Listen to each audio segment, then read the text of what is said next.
రైతు సంఘ ఉపాధ్యక్షుడిగా శ్రీ విశ్వావసునామ సంవత్సర ఉగాదిని పురస్కరించుకొని తూడి గ్రామంలో మా సొంత మామిడి తోటలో పార్వతీపురం మన్యం జిల్లా వీరగట్ట మండలం తూడి గ్రామం చందక కేశవరావు నేను రైతు సంఘ ఉపాధ్యక్షుడిగా తూడి గ్రామంలో సుమారు 20 ఎకరాల జీడి మామిడి తోట సాగు చేస్తున్నాను.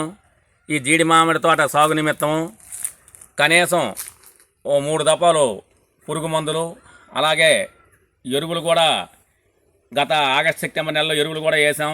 తర్వాత క్రిమి సంహారక మందులు కూడా కొట్టి పూతనైతే కొంత ఆశాజనంగా పూత వచ్చింది.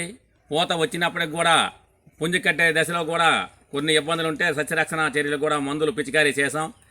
కాస్త కోస్త కాయ దిగుబడి వచ్చి కాయ సైజు గోళీకాయ ఆకారం సైజు కనబడేసరికి మనం విపరీతమైన ఈ ఎండల తీవ్రతకి కాయ రాలిపోవడం చూసి వాటర్ ట్యాంక్ ద్వారా 20 ఎకరాల తోటకు కూడా నీరు పెట్టడం జరిగింది. వాటర్ ట్యాంక్ ద్వారా పెట్టినప్పుడు కూడా మొన్న సాయంత్రము రాత్రి పడిన అకాల వర్షానికి చాలా వరకు పంట కూడా నేల అపాలైపోయి రాలిపోయింది.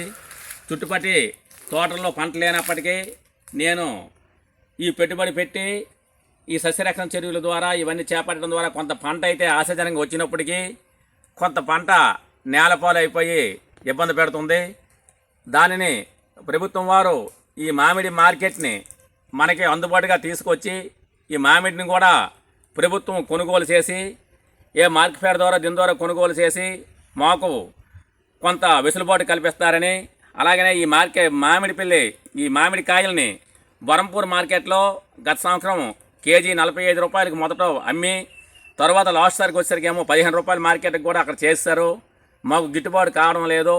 ఈ సంవత్సరం అటువంటి ఇబ్బంది లేకుండా ప్రభుత్వమే స్పందించి ఈ మామిడి పంటను కొనుగోలు చేసి మాకు అండగా నిలుస్తారని పార్వతీపురం మన్యం జిల్లా రైతు సంఘ ఉపాధ్యక్షుడిగా ప్రభుత్వం వారికి విజ్ఞాపన చేస్తున్నాను.